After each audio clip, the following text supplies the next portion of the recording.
Hi, welcome back to Recorder 101, Lesson 21. So, start with a few little stretches. Whoops, just found my soprano recorder hiding on the desktop. Today, we're looking back at Pease Bransle, and we will be looking at it again next week, trying to think of the speeds that we're playing at. It says 160.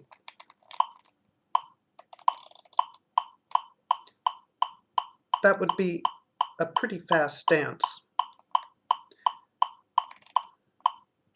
That's about 120. So somewhere between 120 and 160 for the dance is approximately where you'd want it. Not so fast that you can't play it or that people couldn't dance to it. Remember, it's a dance. It's a medieval dance.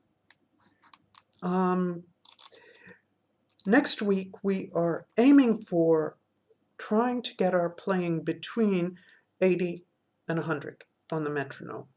If you have a cell phone that you're going to use your metronome for, go for it. Okay, today I want to review a few notes. This was something that I had written up for us, actually for me, before, or really early on. I think it was lesson 2 or 3. And it included things like doing certain stretching exercises before you begin. Don't overdo your stretching exercises or your exercises, especially if you aren't accustomed to doing too much physical exercises. I did last week and I ended up paying for it so much that I was taking pain medication. So don't overdo things, and don't overdo things too fast. I didn't think I was until I ended up hurting. Breathe. Remember, we're breathing from the belly. And I'm going to turn the metronome on, set it at 80, looking at the first 4 bars. Remember, the first 4 bars of Pease Bransle repeat, and the second 4 bars of Pease Bransle repeat. And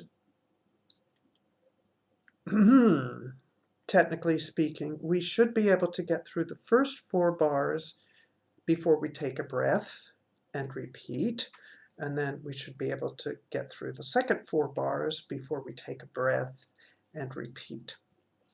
I tried repeatedly to get the software to put the repeat signs in last week when I was doing the music for it, and it did not. So I probably will be looking at different music software. Maybe. We'll see. We're only probably going to 30 lessons. Is it going to be necessary? I don't know. So breathe. I'm going to turn the metronome on, go through the first 4 bars. Do, do, do, do, do, do, do, do, do, do, do,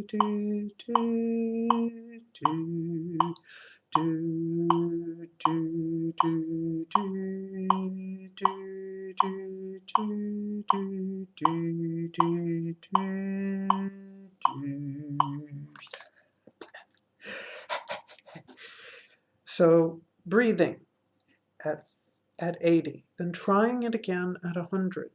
This at least alerts you that, is there any place I'm going to need another breath? And if there is, where should I take the extra breath? You don't want to take it too soon, you don't want to take it too late, because if you take it too soon, you're going to end up passing out almost, because you'll have just too much air to really take in more. You don't want to take it too late, because then you're going to take it at a really awkward spot. So you want to practice, where am I taking my breaths? Now, the third note that I have is breathe and tongue, which is why I had my soprano recorder out. And I was doing it as I was showing you that. I was doing do, do, do. It's actually D, D, D, or D, D, D, or de, de, de. depending on which one you've got many choices, but you're using your tongue to stop your breath. And not always. There will be times when you don't.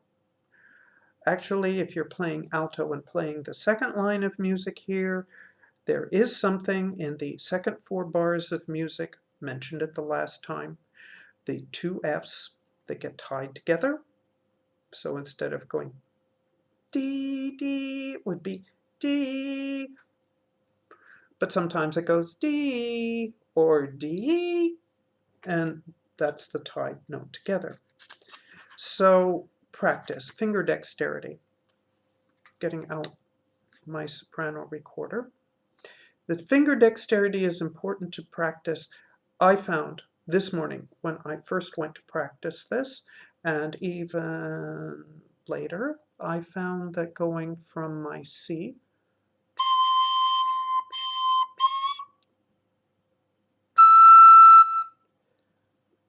through the D to the E, which is the half hold, my fingers don't know where to go. Why? Well, partly I have been not practicing enough. How much should I practice? Considering I've got soprano, alto, tenor, bass, I probably should be doing 30 minutes to 60 minutes per instrument per day, which would be 4 hours. Okay. And some of that time should be the finger dexterity. That's where the finger dexterity comes. So if I'm thinking finger dexterity, I'm going from my D note to my E note, half hold.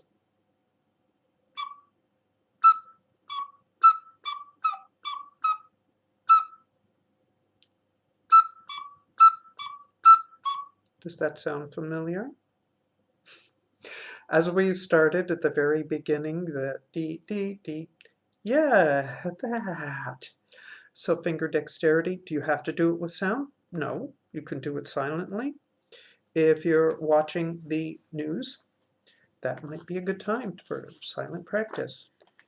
It also might be a time when you want to drown out the news, because some of it isn't fun. I've got an extra note in there. New notes. Here, this piece has, at the very beginning, before the time signature, it tells us that the Fs are sharp. This piece has 1 F in the entire piece. And it is natural. Why did they do that way? I don't know. I don't know. And it's one of our half hold, like this. If you have a Baroque recorder, half hold. There's 1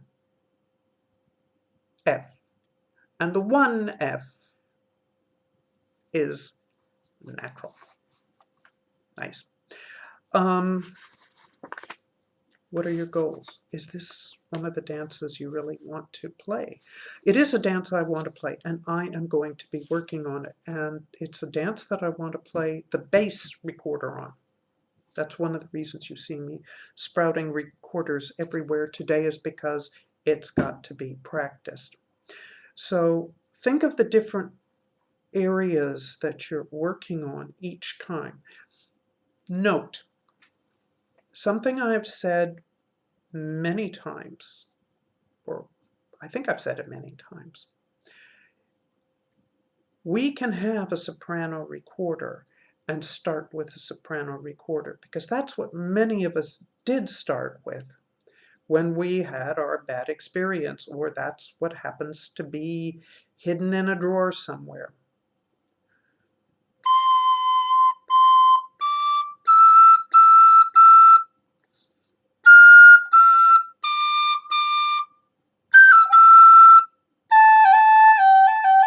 Do I even know where I'm going? So there's the finger dexterity. There's the note recognition to play with. You see, as I've been looking back over things, I realize that the 15 minutes a day is great to just begin and start and do something with. But it's not really enough to give me the dexterity that I need and the note recognition I need for 4 different recorders: soprano, alto, tenor, bass. I'm going to have to do a lot more. And the ones that I really, really want to focus on include my tenor and my bass. Those are the ones I really want to focus on. I've come to the soprano and the alto because of you. Most of you have one or the other. But I'm putting the sound idea across to you.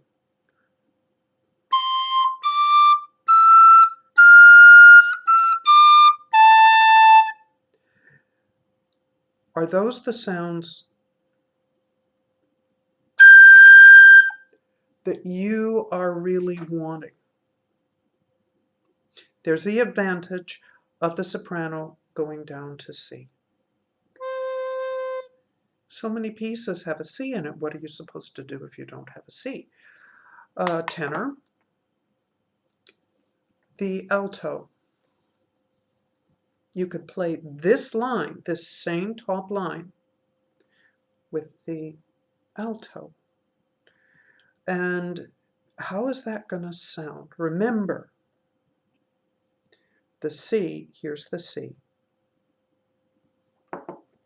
that's on that note, that's on our page, as compared to this upper C.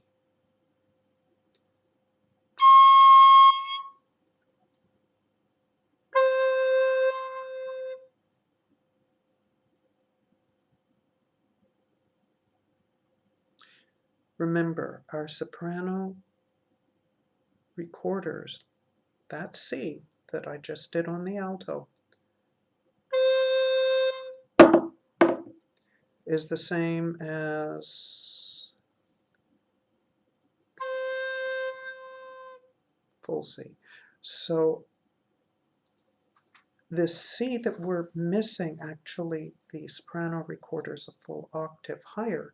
And when we read middle C, it's actually that higher C on the tenor. If I pull this out, I'm going to lose everything I've been working at. So it's actually this one.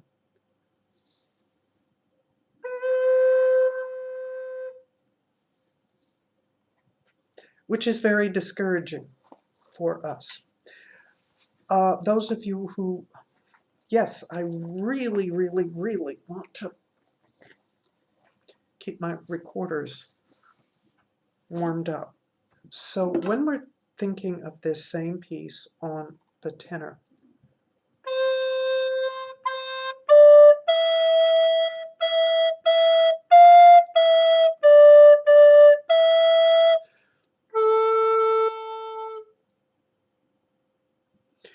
is that the type of sound that you find more appealing for yourself?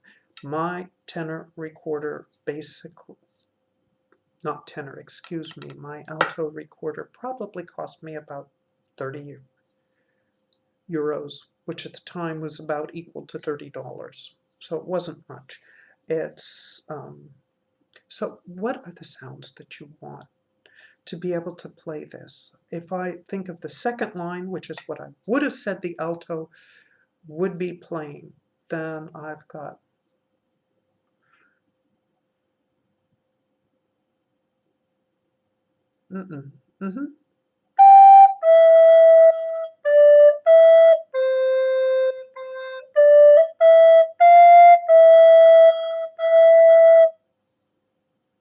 That's the second line, but you've already heard me play the top line. So these are all issues that you might want to consider as you're thinking. But another thing to consider is your space and your vision. My vision's deteriorating. I got my glasses in May. and already my music has to be no further than hand distance apart from me. And even then, because the music is written in with the F sharped, I can't read the F natural. I can't see it. So it's deteriorating, and I have to consider what that's going to mean to me. It literally is going to mean I'm going to have to start learning things by heart while I still have vision. Another thing to think about, your space, where you get set up. Now, I've set up this little corner of my place to be my music space, and yet today, as I sat down, I realized I had to clear away a bunch of papers in order to play this music. Anything that comes between you and playing your instrument is something you want to consider.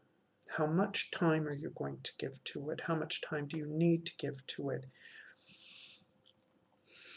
If you just want one piece that you can play,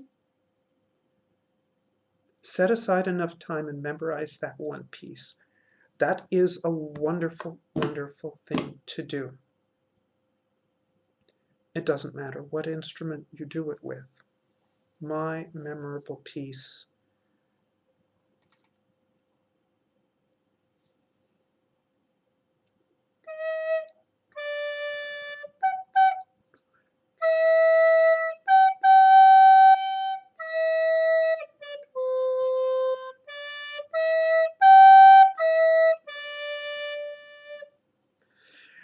is the Largo from New World Symphony.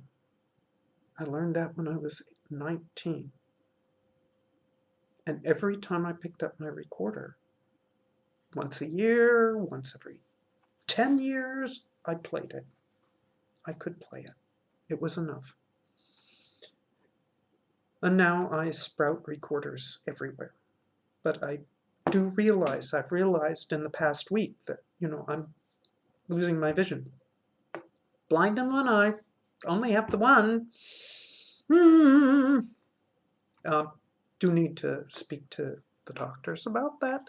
So whatever your situation, consider how much time and space you're going to need and what you're going to need to practice. Only you know that. I can only point out to you things that you probably need to practice, and you can do things silently while watching the news, although the news might make your play recorder to block out some of the news. So just think about it.